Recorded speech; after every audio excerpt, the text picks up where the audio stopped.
Hello, everybody, and welcome back to the Best Advice Podcast, where we are chatting with people about some of the great tips and advice that they have received over their lifetime. And today we're joined, my fellow co-host and I, Ben Marsh, are joined by Mr. Mark Stubbings, or if people don't know who that is, but they'd probably know the name Stubbo because nobody uses his real name. Everyone calls him Stubbo. Welcome, Stubbo. Hey, guys. How you doing? Thanks for jumping on. Now you're always somebody with plenty of wisdom and conversations to share, and a phone that you haven't put on silent. There's our first good piece of advice to the day when you're jumping on a podcast. Don't whack your phone on silent. These things happen. Hey, Stubbo, thanks for coming in. Tell us a little bit about some of the great pieces of advice and tips that you've had. Let's wind the clock back and talk about from the early days. What were you? What sort of things did you discover? Yeah, look, it caused me when I'd sort of spoke to Fraser about this in the past. It sort of gave me cause to think, because obviously I've been on the earth for quite a few years, as a number of you will have noticed. If I look back at my childhood, I'm not sure that I got a lot of advice per se.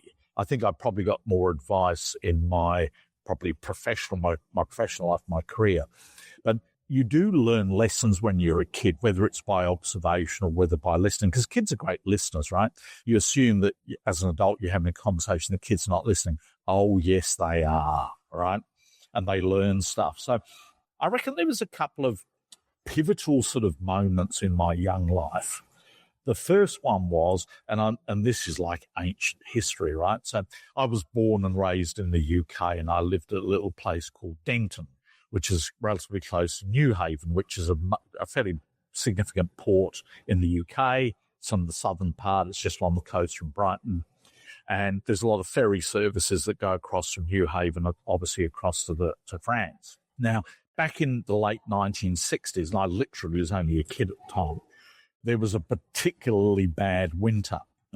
And the snow had come in and literally caused all forms of transport to cease. So trains stopped. And yes, they did have cars back then, guys, right?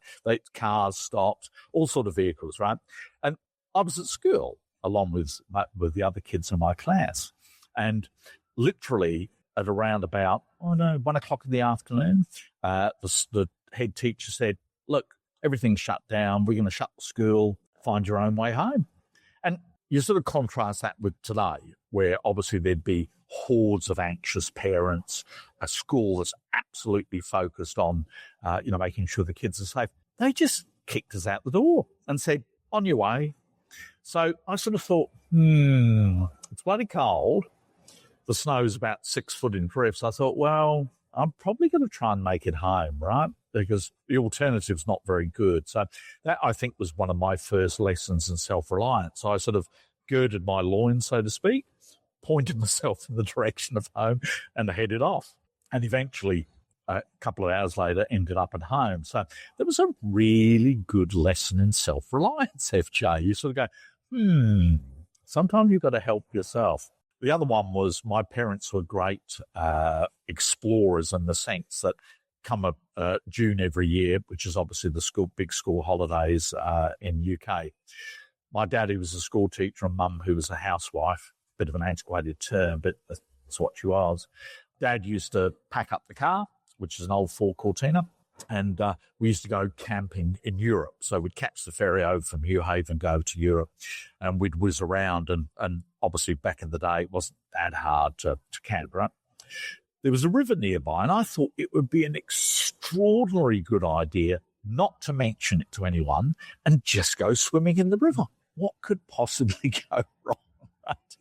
Anyway, I found after I'd sort of set off that, strong current, no obvious bottom to the river. It went from having a foothold to having no foothold. I thought, Mark, you need to exercise some self-reliance here. So I set out with real strength of purpose to sort of paddle my way back to the shore. And again, good life lesson, right? You go, sometimes I need to seize the moment, so to speak.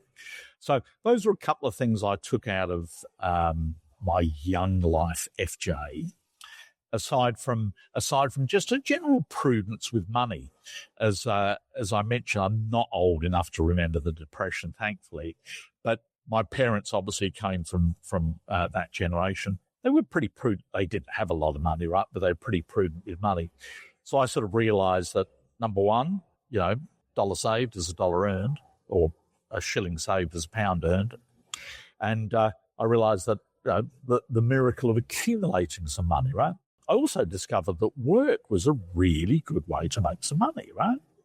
So my parents emigrated out to NZ in about the mid-70s, so they packed up the family, headed off to New Zealand, and I discovered there that you could do the old milk run. Now, this will be a totally alien concept to you guys, but there was I remember the milk trucks. There's these dudes, they used to have milk in this van and they used to deliver it. And I was one of the milk runners. So I'd pick up a tray of milk, run down the street. People would put out their order. You'd put the order, take the money, yada, yada, yada. So for those that don't understand this concept, fresh milk was like a big thing. It had to be fresh. And it generally wasn't homogenized and last as many days as it does today. So it would come in a glass bottle with the cream, would float to the top, and people would recycle their bottles with a foil cap. Their bottles cap, out, spot on, with some loose change in the bottles, and for the milkman to come in to replace those bottles with full bottles. But and there's more birds around today because we don't have milk bottle strings to scare them away. There was a lot of invention because, as you quite rightly said, Ben, that birds who are not stupid would realise, it's milk delivery time. Yeah. Yes. They sort of figure shit out like that pretty quickly. But that was a great, I had a lot of fun. I mean, obviously it kept you pretty physically fit, as a kid. Also, the guy that, the Going brothers, right? I think they had some relationship to FJ. You'd remember the Going brothers, who were very famous in Whangarei circles. I think they were related, right? So a well-known sort of rugby union family in NZ. So we used to run the bottles, good for fitness. And at the end of it, the guy who had the milk run would say, "What do you want?" I'll say, "I'll have a half pint of cream, thank you." And I used to drink a half pint of cream, and I thought that was sensational. Yeah, the old milkers. I actually went to school with one of the Going. I think the nephews ever said Going. But yeah, there you go. It's a very famous, very famous family. So those were some of the bits that I learned out of my childhood, FJ. And it was interesting sort of living between two countries because I didn't turn up in Australia till about 2000, right? So I find it really interesting in this concept that obviously everybody is a product of the environment that they're in to start with, right? So when your parents grew up with depression and or grandparents, if you had a good relationship and they grew up in depression, and you heard some of the stories and some of the behaviors, it was very much shaped their generation, which then in turn was handed on by nature. And it's fair to say that probably there's been less of that since that Great Depression. There's obviously been GFCs and other times when people have been doing it tough. And COVID, there were certainly lots of things. But that Great Depression, because it dragged on for such a long time, had a massive mental, change in the way that people behaved over a long period of time. Absolutely spot on, my friend. I kind of like this. I like this whole self-reliance thing. I think it's a good learning for a lot of people to remember that, sometimes you just got to go out and do it yourself, right? You can't rely on or wait for other people because you'll be waiting a long time. Yeah, good life lesson. Yeah. Yeah, I mean, it's interesting that you put it that way. And my father describes it as he's had 9 lives because there are 9 times, like the time he waded into a river in the snow, in the snowy mountains in the middle of winter, where maybe he shouldn't have done that. And so he's lucky to be alive to take your 2 stories to a further lesson, or the time that he tried to plug the electricity cords back in with wet hands and quickly learned the way electricity works. So yeah, I mean, these are lessons that can stick with you through your life. I know, and they either kill you, Ben, which is a bad outcome, or alternatively you learn from them. Yeah, yeah. Darwin's theory. Darwin's theory. There's Darwin's theory, but there's also many stages. I think Jimmy Carr, I've heard him say a few things that might pop up on my social feeds a bit about the concept of, testosterone being one of those performance enhancing drugs that actually cause blokes to make either dumb decisions, but it's actually all around taking risks. They can take risks and they can pay off. They can take risks or they can end up in jail. He goes, that's why there's more male CEOs and more men in jail, because the risk can go either way, right? And so, but the point is that there is a lot of risks that we as blokes take and have taken when we're younger and bulletproof. That another good example, FJ, was, and you'll remember this from your time there, that New Zealand, for some reason, thought it was a good idea to give drivers licenses from age 15 onwards, right? Yeah, I had my license at 15. Yeah, I think the day after I turned 15, I sat my driver's test, and I thought, and you could buy motorcycles, and which I did, and cars. I didn't buy those till later, until I fell off on a motorcycle a few times. But you sort of go, there's a lot of things that you can do to cause damage to yourself, right? Particularly when you're driving, right? And good to learn. Yep, good to learn. There's some good lessons in that. Take care of the vessel, look after yourself. Yeah. Absolutely. Yeah. And you also drive yourself, that's the point, right? Correct. Stubbo, tell us a little bit about your professional career. Obviously you learn things along the way, and you've had people in that professional space giving you tips of advice, whether some you probably didn't take, some you did. But what are some of the learnings that you learn across your career from great people that probably don't even remember giving you the advice that you've remembered? Yeah, it's a good question, FJ. And as I say, that chat a bit early gave me cause to pause and think about that. When I started my career, an old girlfriend of mine suggested I go and work for the Inland Revenue, which is the tax office in New Zealand. And I was there for a while, but I figured out that, again, another life lesson learned was probably not a good thing to work for the government. It doesn't necessarily teach you good work habits. It doesn't necessarily reward you for aspiration or achievement, right? So I got out, and in actual fact, that was my step into financial services. I thought it'd be a really good idea to go and sell life insurance. What could possibly go wrong, right? But I developed an immense respect for a lot of the people, and it was mainly blokes. I mean, we're talking about the mid-'80s here, but I got an immense respect for some of those, I guess, titans back in the day who went out and were successful over many, many years at selling life insurance. At that time, it was in NZ, obviously, but it happened in all other parts of the world. But their ability is to sell life insurance for people, right? And life insurance, as we know, it tends to be a grudge purchase. But by the other side of the coin, it tends to be the first port of referral if something goes wrong. So I was able to watch some, and most of them are long retired now, but I was able to watch some very, very, very good salespeople at work selling life insurance. And I think what I learned out of that was, I mean, we tend to refer to selling as a not so much of a good thing, right? But it was really relationship management, right? Which arguably is more acceptable in today's world. But these guys, as I say, mainly guys, were very skilled at being able to, first of all, probably that first point, impress people with the fact that they cared about, right? Before they in any way, shape or form tried to impress them with their knowledge. They were very good at building rapport. And they taught me, I think, a lot of skills in around creating rapport, talking about what's meaningful to a person before you actually bring in any attempt at a solution, right? Which in this case was a life insurance policy, right?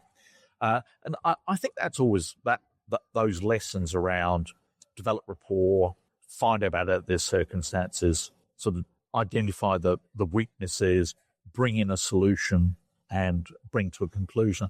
I think they were very good lessons that I learned. And again, we tend to regard closing as not necessarily a desirable thing, but in actual fact, I think being able to bring a discussion to a conclusion and encourage a person to act on the discussion and the recommendations, I think is a great skill. I learned a lot around how to assume that a person was going to go ahead and proceed on that basis, that sort of assumptive closing, but also what they call the alternative close, that you sort of go, okay, so would you like to, start it today, or would tomorrow work for you, right? Would you like to pay me the money now, or would you like to give me a check? It's almost that assumption that everything's going to go ahead, and you're asking a closing style question. As I say, those are skills that I think have probably dropped out of financial services to an extent, but I've always considered them to be absolutely invaluable, and to watch some very skilled practitioners and how they dealt with individuals, people, by putting sort of the client, the customer at the center of the circle and being very sort of focused on them, but going through a very demonstrable set of steps and then bringing it to conclusion. Right? That was gold. And I think that's always in the back of my mind. I think when I talk to people these days, I sort of find myself subconsciously following those steps, right? So great lesson learned, FJ. Yeah. It's some interesting lessons from the 90s there that came through prior to financial services reform and financial services around, just what you said, selling life insurance, right? It was a product that mostly needed to be sold because, well, I think people with expectations where there would be somebody there to sell it to you at some point, not necessarily I'm going to go out and purchase this because I saw, as a pre-motivator. And then over that time in the late 90s and early 2000s, obviously there was investment products and there was bundled products and there was this, that and the other, and those products were all then, and financial services reform changed a lot of that conversation. The world changed. And the concept of selling became negative. Yeah. And I think it's fair to say, and certainly has progressed along as the industry changed to a profession. Just as an aside there, Mark, yeah.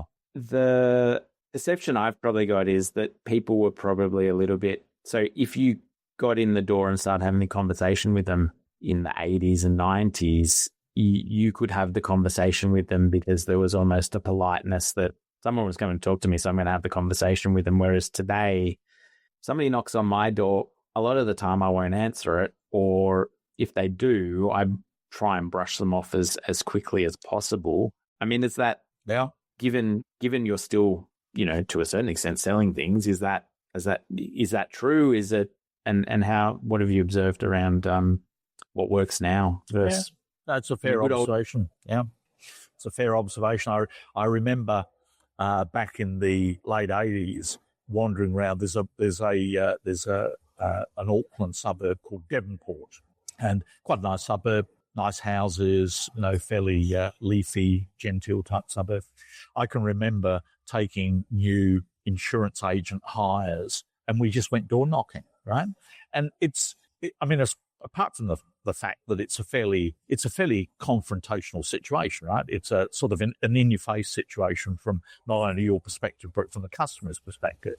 But also, I think, in what you said, people were probably inherently more welcoming and not so dismissive of people fronting up at the door because communications weren't as advanced as they are today, right? Most people had a wall telephone that you used to dial. Mobile things weren't a thing. Obviously, computers weren't a thing. So it was quite a legitimate way to interact with people, to actually knock on their door. So they probably extended a courtesy to you that probably they wouldn't do today. But it was a great teacher. It was a great teacher sort of because you had to engage people fairly quickly, right? Because otherwise they had a as you referred to, maybe a courtesy span where they'd allow you to give your tuppence, at least give you the courtesy of that. And you needed to be able to at least grab their attention within that first 30 to 40 seconds, right? But at least you got the opportunity to do that. As I say, I suspect if you turn up and knock on the door now, people wouldn't be quite as welcoming. So the environment's absolutely changed, right? Stubbo, do you think that that learning over, and that learning is that learning of change and habit has taken, it's not just a single piece of advice that you've taken on, but it's really around that confrontation and de-escalation and conflict resolution, and to go, how do we quickly de-escalate something? How do we then create agreement and resolution in a fairly sense way so that you feel that's like you now, obviously, I don't think you're upset or angry with anybody ever. I think, and you're very good at that, de-escalating anything that could be potential conflict and moving it towards agreement and resolution. Well, I think the good example, playing on for that bit around, knocking on somebody's door, right? One of the ways, or one of the skills that you developed was the ability to observe, right? So you'd front up at somebody as you knock on the door, bloke would come to the door, say, and let's say he's got an old Ford parked in his driveway or something, and you go, oh, that's a lovely old car. And usually that would precipitate some conversation, all right? Or, geez, your garden looks absolutely delightful. Do you spend a lot of time and effort on it? So the ability to observe and point out things so that you created a bit of rapport, took the tension, de-escalated the situation. I think that was a really useful skill to learn, yeah? I remember going to see this gentleman who he welcomed us into the house, but it became pretty obvious that plastered all over his wall were photographs and portraits of rally cars, right? And you sort of go, pointing at those, so do you like rallying? Anyway, 30 minutes later, we sort of got a word in, right? But we'd picked up, through obviously the powers of observation, a little bit of a passion. So your point's a good one, FJ, that if you can focus on something that's obvious, if you can observe something or pick up something and focus on that, that can be a big issue in de-escalating and taking tension out of an argument. Humour's another great one as well. If you get a verbal blast, you sort of go, oh, well, that's, so you're happy to see us then. and yeah, you can make it a little bit of a light. And usually people, the vast majority of people will laugh or have a bit of a chuckle if you make a bit of humour to their initial rejection, right? So given change in, attitudes and those barriers that come up, what's good advice these days around how to get your foot in the door to even start having the conversation? Yeah, good call. I think a lot of it now that we're probably, what we've seen is very much a shift in the sense that at the present point in time, financial advice is a very sought after commodity, right? So we've got far more people seeking advice than we have skilled and able practitioners to deliver it, right? But I'm talking back at a time when, and this is so old, it's not funny, but there was about 30,000 insurance agents wandering across Australia and New Zealand. I mean, the numbers were fairly large, right? So there was a fair bit of choice for customers. And it was quite a competitive environment. You were competing with a number of other names that have disappeared into the annals of history, but the likes of the National Mutuals and the Colonial Mutuals. It was a fairly competitive environment. Today, I think what a lot of people have learned is that you can take a lot of the tension out of conversations, mainly because a lot of the people who come across your doorstep are introduced or are referrals or both, all right? So in some ways, it's why it's very important to use your network of referrals, your centres of influences, to find out a bit about the person before you ever meet them so that you can actually focus on something that is important and engaging for them, whether it's family. The AMP used to teach us a wonderful mnemonic called GIFs, which is job, interest, family, friends, security. And the purpose of that mnemonic was to just pick on either talk about their job. Most people are interested in their job. Chat about their interests, the I, which is their hobbies. Talk about their family, talk about their future, talk about their, perceptions around security. So I've always, again, subconsciously, that's always sits in the back of the head to initiate conversation. But of course, with the environment we have today, you can actually find out a lot of that information from your centres of influence and your referral sources. Yeah. Or the internet in many cases. Or the internet, yep. Fair call, FJ. Now, I'm not as skilled as that, but I'm getting better at realising that you can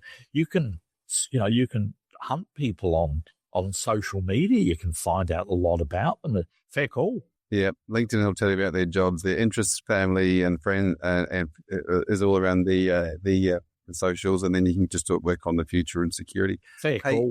Yeah. Stubbo, I wanted to quickly, I've known you for about 25 years, and since then, all that time, has been, you've been running teams, right? You've been in senior positions in organizations where you're running teams. You've always had a framework with working with teams. I'm keen to get some tips off you about working and managing teams. But you've always had a framework which has been about making things fun, making things easy, trying to simplify things so that you decomplicate everything, and adding value or rewarding to deal with. What tips have you got for us around managing teams, around recruiting teams, around building teams? What are your thoughts? Yeah, no, it's a good question, FJ. And I think, if I look at and I've had some very large teams and I've had some much smaller teams. Thankfully, I'm not in a position where I manage a team now. I work with people, obviously, but thankfully I don't have to manage them. But I think ultimately, if I look at the people I've selected over time, I've probably looked for two key qualities, right? And I think, funnily enough, probably the most present manifestation of that is FAAA Brisbane Metro, which obviously you're part of, FJ, right? I always try to look for a person who has what I call a certain nobleness of purpose. They're doing it for a higher reason than just necessarily their self-aggrandizement, right? So that nobleness of purpose, number one. The other thing I look for is honesty of intent, all right? Because I think I would be the last person to in any way stamp on self-interest, because we've all got self-interest. Absolutely. I totally get that, right? But in addition to that self-interest, which I totally respect, again, get somebody who's got that higher reason for doing stuff. And secondly, that they've got that honesty that sits behind the intent of what they're trying to do, right? And that's not always possible, but I think whenever I've built teams, and most of them I have built from scratch in some way, shape or form, and can you ever get that 100% right? No, of course not, right? But I slavishly use, again, centers of influence, people that I know, that if I'm recruiting people, it's often the phone call on the side where you go, hey, tell me about this dude or do this, right? Are they good people, right? Do they have a good moral compass? They have a good ethical compass, right? So in a lot of ways, I think the teams that I've built, as I say, I haven't always got it right, but generally I reckon the teams that I've built over time, and I didn't build the FAAA Brisbane Metro, but I reckon I've ended up with a superb bunch of guys and girls who are absolutely noble in their endeavours and absolutely honest of intent. Just some great human beings. Yeah. Yeah, I think the good point there that you make around honesty of intent is that you're not actually judging the mistakes. You're judging whether the mistakes were made, whether they were just an honest mistake or whatever, because people in any team will make mistakes, right? Absolutely. Yeah. And as I say, it's always good if you've got a slightly higher reason for doing stuff, right? Because we all participate in financial services. We've all got jobs or businesses or whatever. So I get the self-interest piece, right? I get that, right? But there's quite a few of us who have that higher purpose, that they want to advance the profession, or they want to, make certain behaviours sort of part of the DNA, or the stuff that really sits even at a higher level above the pursuit of their career or businesses. And as I say, we're just very fortunate, FJ. We actually work with a group of people at the FAAA, but I can say that with the business that I currently work for and a number of other businesses that I've done over time as well. Yeah. Yep.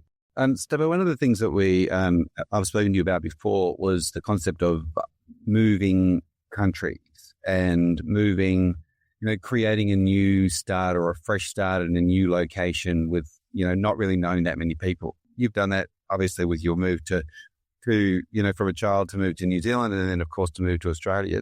Tell us about some learnings out of that. Yeah, it was that was actually quite, because I was working with ANZ Financial Planning, and I could almost call a moment's silence, because ANZ Financial Planning no longer exist.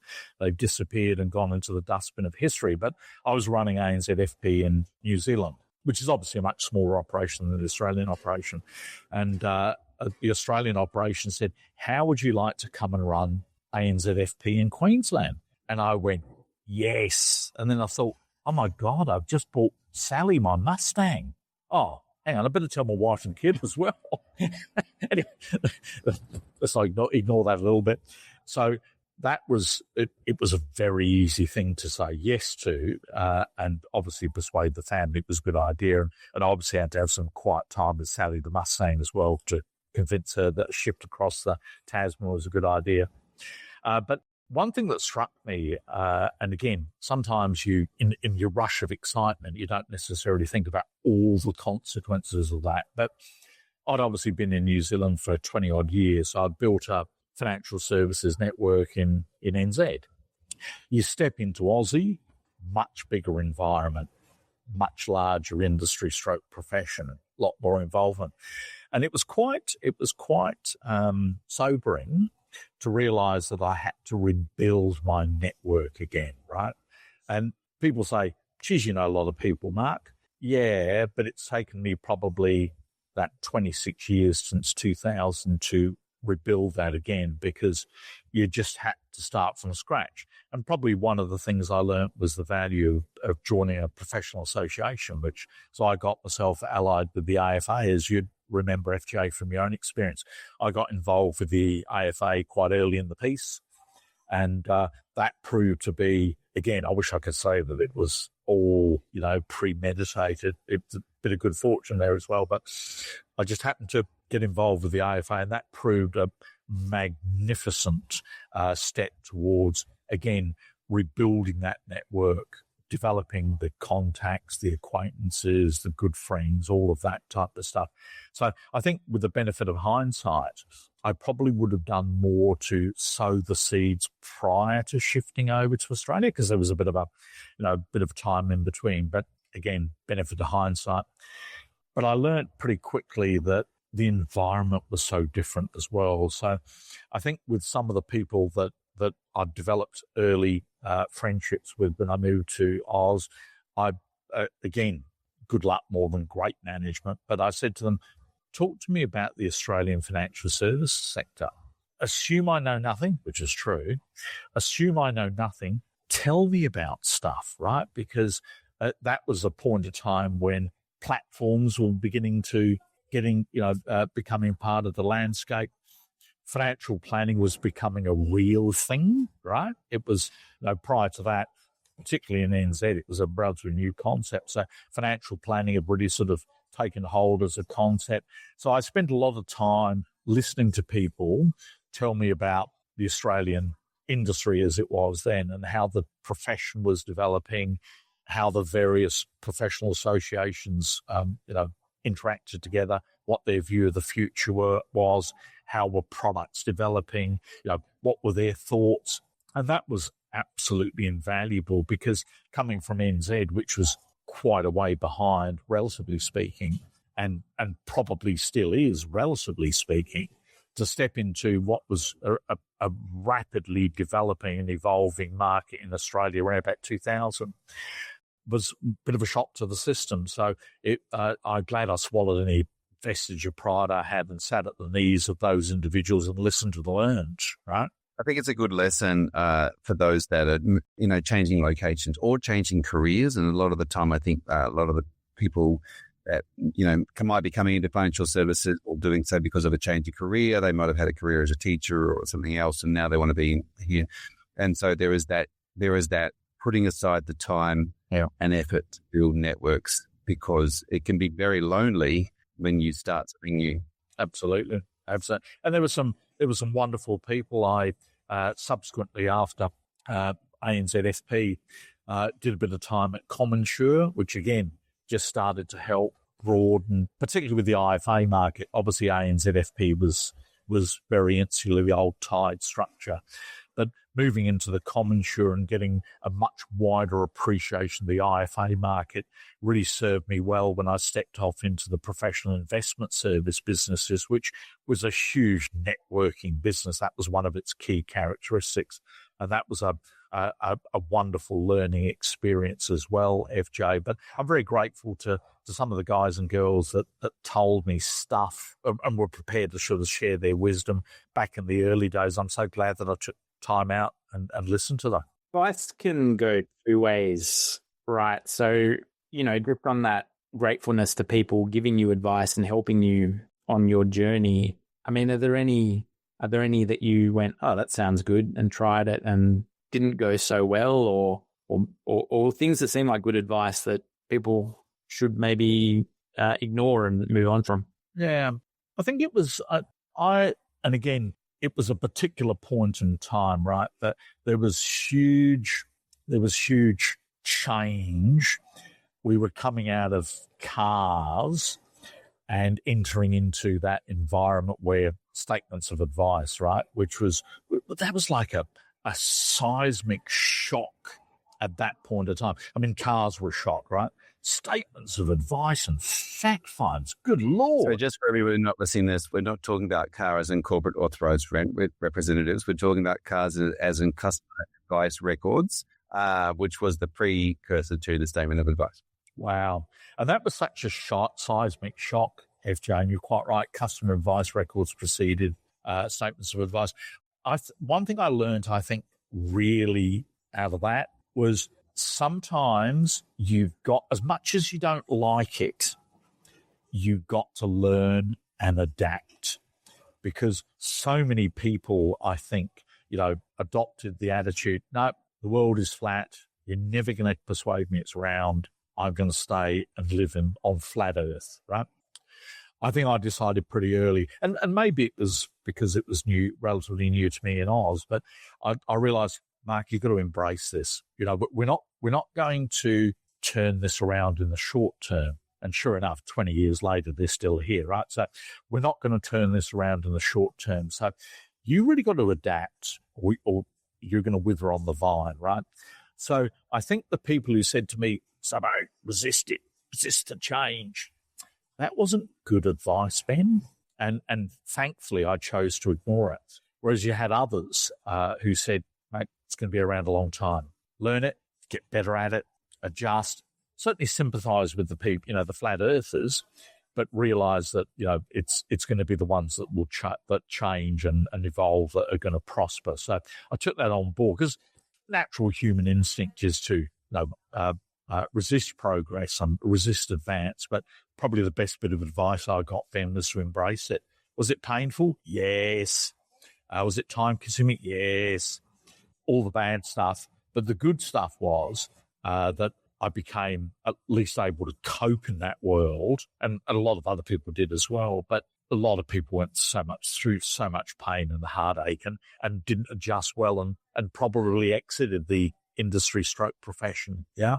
And fast forward 25 years, there's probably been a number of different items that people have fought the system on, didn't want to embrace the outcome and have paid the price. And I think the lesson or the advice for that one is embrace rather than fight. Yeah, and I was going to say, I mean, education standards in financial advice. I'm working with another profession at the moment, and we're having conversations about disclosing remuneration and keeping records. And wow, it's like a replay, Ben. What advice are you giving out these days? What's the best advice that you think about, Mark? I still reckon the best advice is keep the client, keep the customer at the forefront of your thinking, right? Whenever you're doing anything, if you're dealing with a product, if you're dealing with financial advice, if you're dealing with a service, keep the client at the forefront of your thinking, because ultimately, if you have to defend what you've done, if you've kept the client at the forefront of your thinking, the center, it's you're not going to get as much reproach as if you didn't, right? I think every now and again we get a bit of a slap around that, Ben. We sort of go, oh, look, X has happened. Oh, God, how does that impact us? Back to that self-interest thing. How does it impact us? How does it affect our business? Oh, woe is me, or whatever. But if you sort of go, oh, no, hang on, time out. Let's think about how this impacts the customer. Let's put the client at the center of the search and think about that. I reckon I have to keep reminding myself, Ben, full disclosure. I have to keep reminding myself of that. But every time I have that sort of cathartic moment I think about the client, I go, let's elevate that back into that. And things become a lot clearer. It's almost like a clarifying point. Yeah. Yeah. And I mean, to your point, like around cars and fact finds and things, it's easy to get distracted in the compliance of the job and lose sight of the purpose of the job or the profession. So yeah, that's great advice, Mark. Well, I remember a person that we all know pretty well who she's now a very, very experienced and capable compliance person. I remember in the early 2000s that she was with ASIC, and she got up to address an audience of fairly volatile advisors, right? She got absolutely caned, all right? And I went, oh gosh, this is awful. It's a bit like the old stocks back in the day where they're picking the stocks and they throw rotten vegetables at you. But she made the point to the audience. She said, look, you're looking purely from the prism of your own self-interest, right? Think how these changes benefit the client. I thought, that's good counsel. It didn't actually go down that well, I might add, but I think at that stage, the audience had bloodlust, right? They wanted to kill somebody. But I sort of took the moment to think about that and went, that's good counsel. It's good counsel. You're giving me PTSD, Stubbo. You've probably been there, Ben. The number of big stages I've had to stand on, it's not me. I'm just sharing with you, doing it, represent you, or tell you to change it. Well, sure. Yeah. And the consumer expectations doesn't necessarily mean that they're right, but it's still there. And we have to, again, we're all consumers. We have to make sure we put that hat on, don't we? And go, absolutely. If we're in the pub listening to the story and talking about it, what's work our way back from the consumer expectation. Spot on. Very good. Well, I think we could probably go all day, but I, at a minimum, have to go to my next thing. So thank you, Mark, for making the time and chatting with us today. Where can people find you? Where can they reach out to you? What are you working on and doing these days if someone wants to get in touch and have an equally enjoyable conversation? Yeah, Ben, that's a good question. I currently work with a firm called iExtend, which I'm sure most people have heard of. I look after the alliances piece there, so I deal with the licensees and the professional associations, yada, yada, yada. I'm pretty accessible on LinkedIn. I've got all my contact details on LinkedIn. I sort of inhabit Facebook as well, but again, I'm not sure my skills in that arena are as good. So LinkedIn's probably the best one to get a hold of me. Ben, also I'm on the FAAA webpage because I chair, along with a fellow called Pedro Marin, I chair FAAA Brisbane Metro. So yeah, I'd welcome if anybody wants to touch base and chat. Yeah, as I'm probably at that stage of my career, as you can see by looking at me, that I'm probably in the stage where I'm happy to share what I've learned, provided somebody's crazy enough to listen. And I'm probably more in the twilight rather than the peak of my career, just saying. So happy to share. Yeah. Yep. Get the good advice while you can. I love financial advice. I think financial advice is one of the bestest things. And the more that we can do to further the profession and allow it to grow and evolve and serve more clients, happy days. My noble purpose. Yep. That sounds like amazing advice to end on.